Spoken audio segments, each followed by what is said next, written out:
What's going on? I'm Lamore, and in this video, I'm going to be sharing a few key points into starting your own clothing line. Before I go in, I just want to mention that I'm probably not going to be talking about trademarks, LLCs, or copyright, because those are things that are covered like heavy on YouTube already. So a lot of great users, I probably link them on the side or in the description. And also, if you're like me, you're just now starting with your brand and you haven't really established yourself yet. So as we grow, those are things we'll get into later. But for now, what I'll be focusing on is just the clothes and your brand itself. So here's some of my key tips into starting your own clothing brand. Number one is don't even hesitate to start your own brand. If you're young like me, this is probably the best time to start taking risks, start exploring, start creating, start trying new things. Because I know I have so many friends that say, oh man, I want to start my own brand. I want to start this. Just start it. And when I say this, I mean it wholeheartedly. Like, don't worry about losing money because you're going to be spending it on your clothes or like blanks, which I'll get into later. Don't worry about people not buying it, because the worst thing is going to be a couple years later, you're going to regret not even starting it or not even trying to, make something, put something down. And like I said, we're young. So in the future, we're probably going to have a whole bunch of other responsibilities and things that are going to eat away at our energy. So you might as well just take advantage of the time we're given now and start that brand.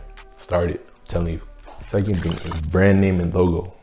Like, that should go, that's a no-brainer. You know you have to have it. When you're creating that brand name or logo, try to keep it short, unique, different. But at the end of the day, it depends on you, the owner, and what type of clothes you're trying to put out. And with this name, secure social media accounts. It could be Instagram, TikTok, Twitter, Snapchat.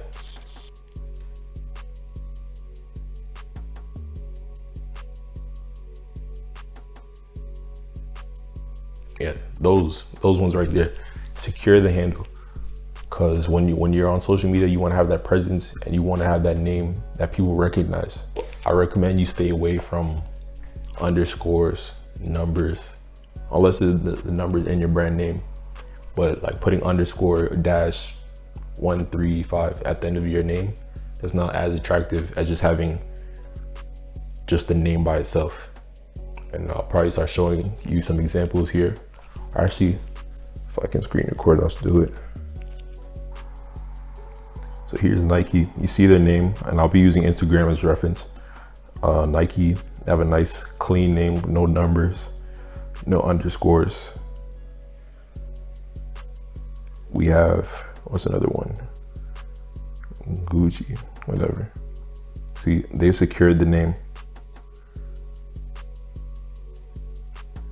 They have nice posts as well. Let's go with something not many people know. Support Black College, no underscores. Yes, it's a long name, but this works for them. And they're doing really well. Let's look at who else. Actually, let's look at mine. A little more. Really simple, no underscores, no numbers. And while we're here, go follow them more. I'm trying to put out some new stuff this summer or by the end of the year, so stay tuned. But this is really important because nowadays everybody's on their phone 24/7, and that's where they get all their information from. That's where they look at all their top brands. They can share it with their friends. And just social media is like one of the greatest tools if you have a small business.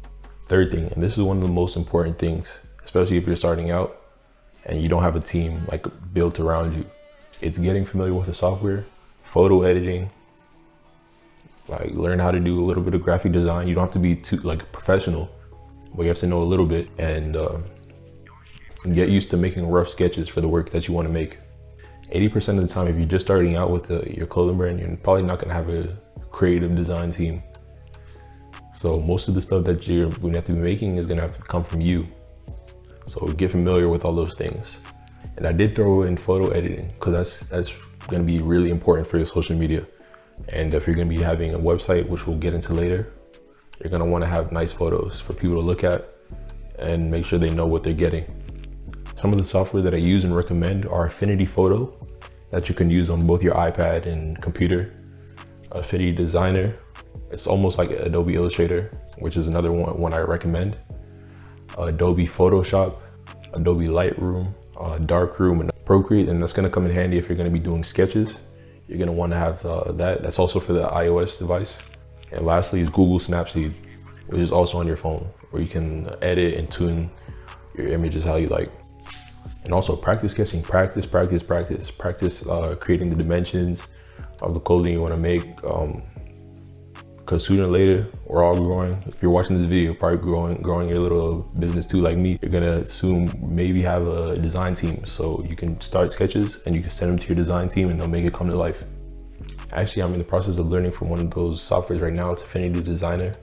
If you want to see me make a logo or a design for a piece, let me know and I'll try to make a video on that. So it can be like we're both learning together. And that brings me to my fourth point. You have to find someone to start making your clothes. Starting out, it's important to have multiple wholesalers that sell different brands, different qualities of clothing, so you can get familiar with them. So when you want to have your next release, you know a go-to shirt or a go-to hoodie that you're gonna want to put your print or design on. And these wholesale companies are basically just a middleman for some of the brands that you know, like Gildan, Independent Trading Co. And what they do is they get the clothes from the big brands and they sell them in bulk at lower prices. So the more you buy, the lower the amount of money you spend per unit of shirt or whatever you're getting. There's a whole bunch of wholesalers that ship in your country, but if you're just starting out, I think it's best to stay local or find someone that's selling wholesale in your country.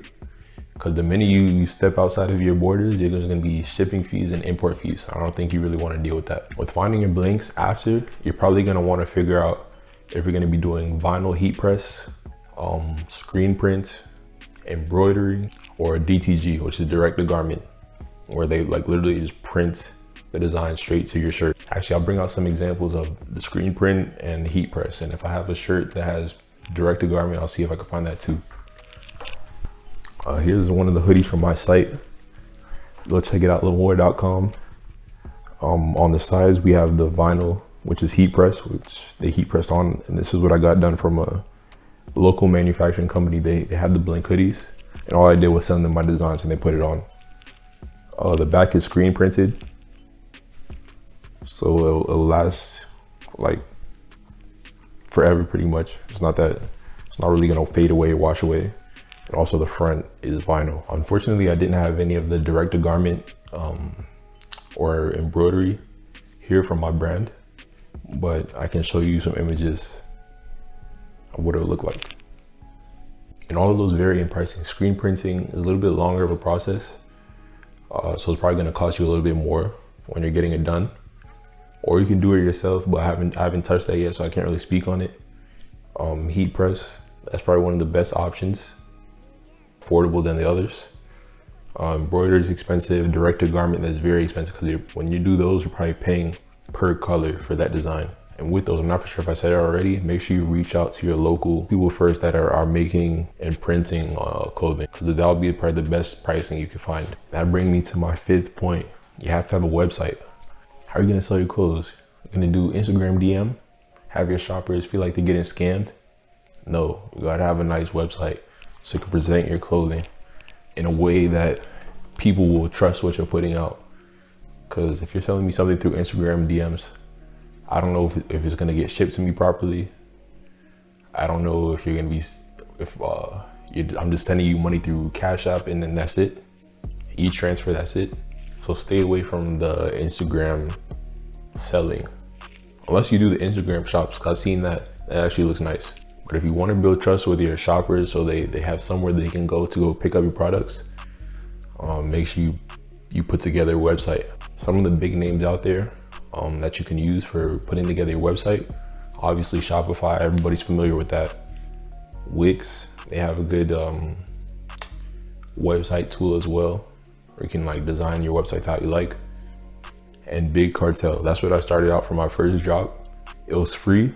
So if you're getting started out, you can use Big Cartel, and then you can also buy a domain to use for your site. All these options are pretty great for getting started. Point 6, and I kind of touched on this a little bit earlier. This is an investment. You have to be prepared for ups and downs, highs and lows when you're getting started with your brand. There's probably gonna be a lot of money going into it, but you have to be prepared, because if you're doing this, if you click on this video, you probably believe that you wanna start your own brand. So you have to be prepared to, put a little bit of money in to, giving yourself that first push. And you gotta remember, after you put out your first product, shirt, hoodie, whatever, don't expect, it's not gonna sell away right away. You have to market it, yeah, you have to get it shared and retweeted, whatever, on your social media.